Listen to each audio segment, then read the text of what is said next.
Something's Wrong with My Family's Lakeside Cabin, written by Gravity Bound. My family has owned a log cabin on the edge of a lake for generations. Well, I shouldn't say that they own the cabin, since the actual building has been torn down and rebuilt from scratch several times since the original owners built it, well over a century ago. No, my family has owned a large, beautiful plot of land in one of the only clearings around the lake, would be a more apt way to put it.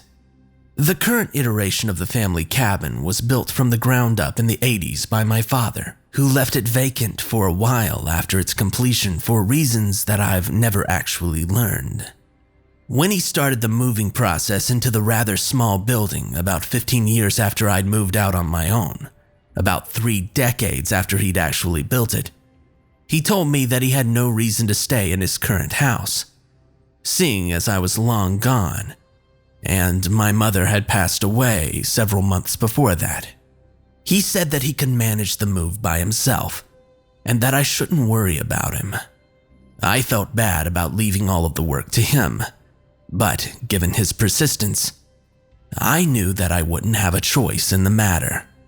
That was roughly 9 years ago, and I hadn't heard from my father at all since he moved away.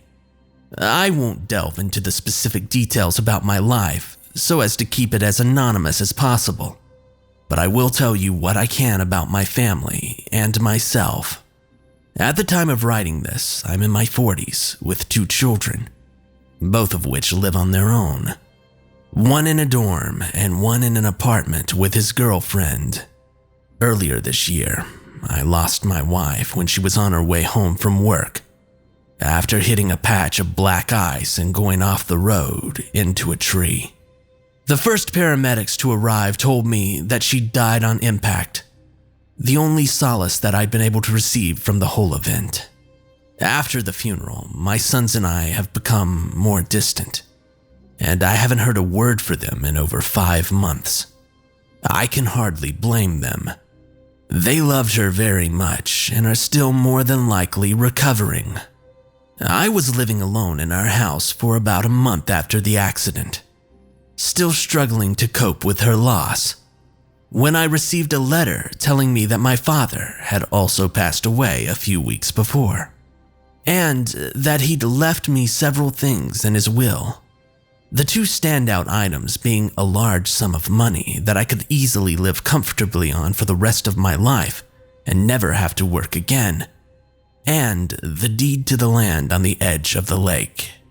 Not having a reason to do otherwise, I decided to pack what few things I thought I would need, and within a week I was on my way out to my new cabin. When I first arrived, I wasn't sure what to make of the location.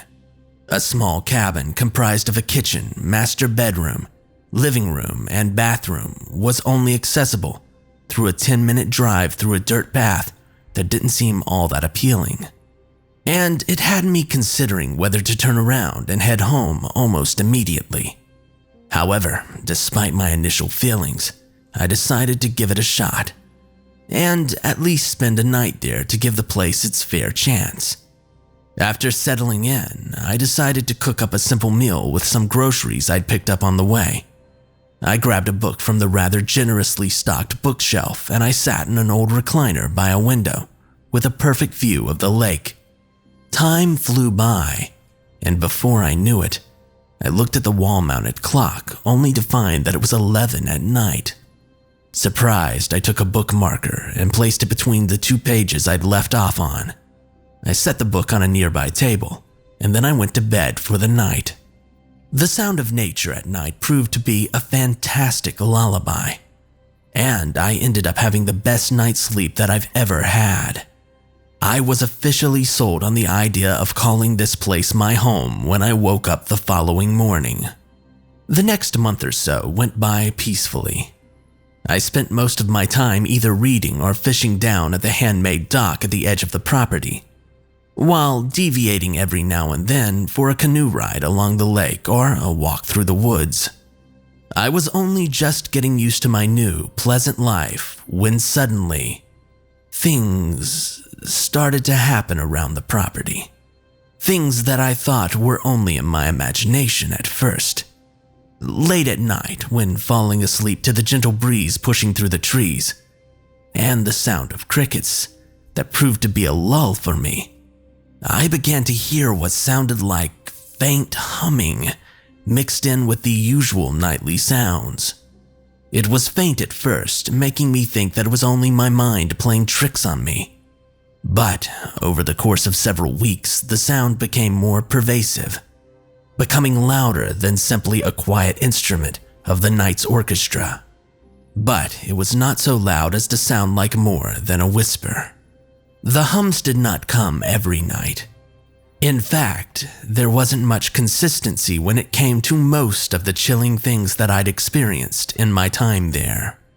Shortly after the humming began at night, things started to happen during my daily routines that I couldn't explain. On my occasional trips around the lake in a canoe, I'd look over to the tree line and swear that I saw something that looked like a person.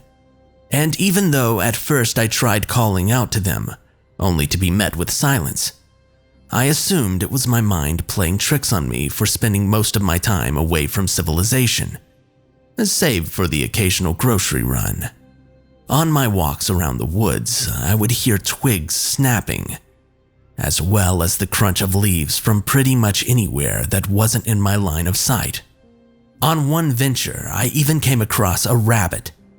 It looked like it had snapped its neck, which seemed almost impossible for it to do, seeing as it was in a small, flat clearing. After that encounter, I stopped my walks through the woods, sticking only to the property and never venturing into the trees. It was around the end of my 3rd month there when I found myself hardly able to tolerate all the strange things happening around the cabin, and I thought about leaving it. Until the night that put all of the other oddities to shame.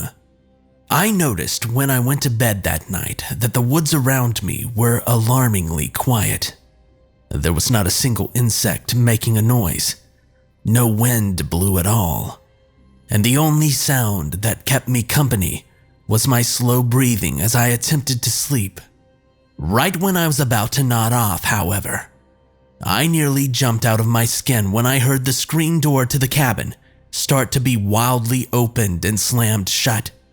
It was as though someone was trying to tear it off its hinges. Terrified, I still had to find out what was going on.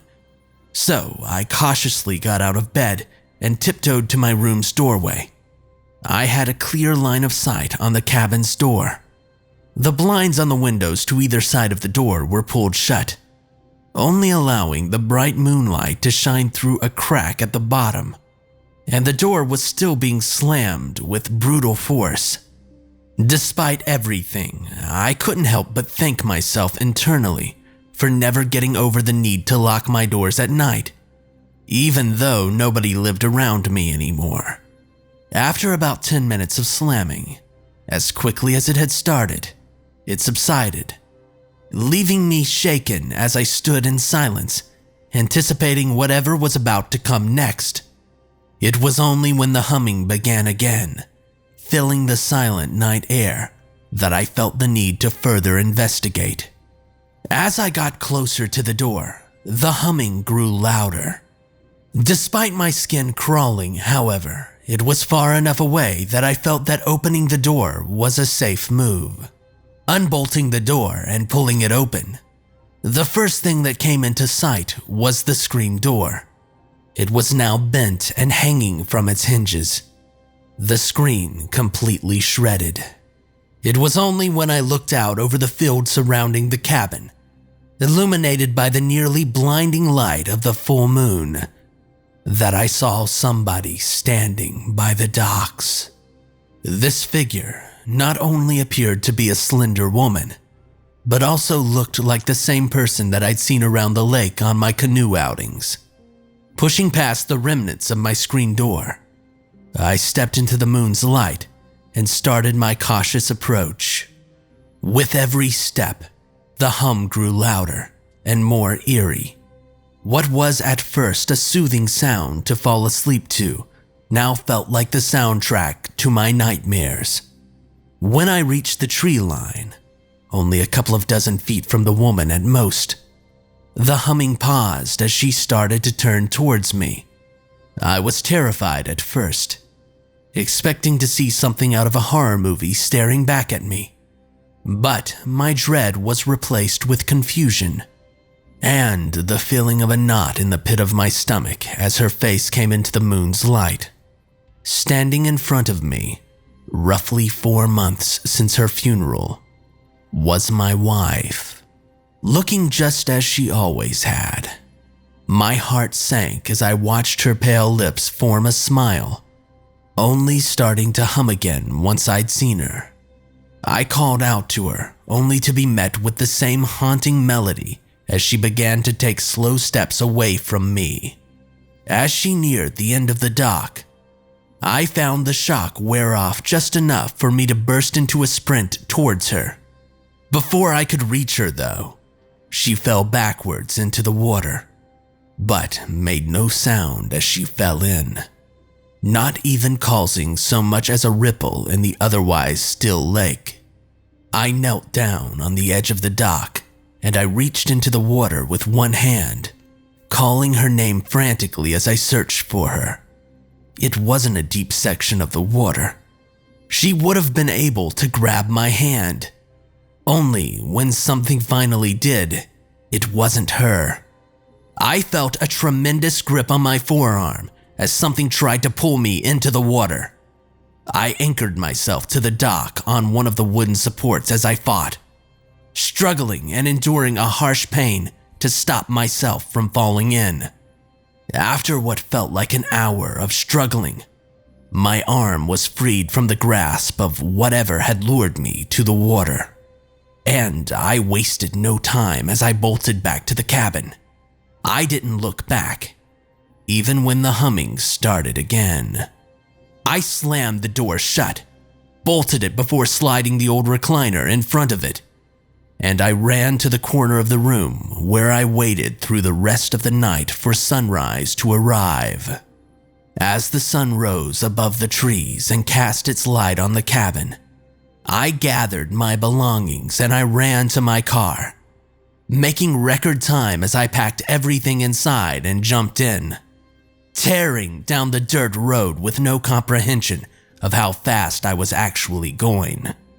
With the money left in my inheritance, I was able to stay at a hotel until a nearby apartment freed up for me. Once I was settled in, I decided to do a little research on the cabin and on the lake itself.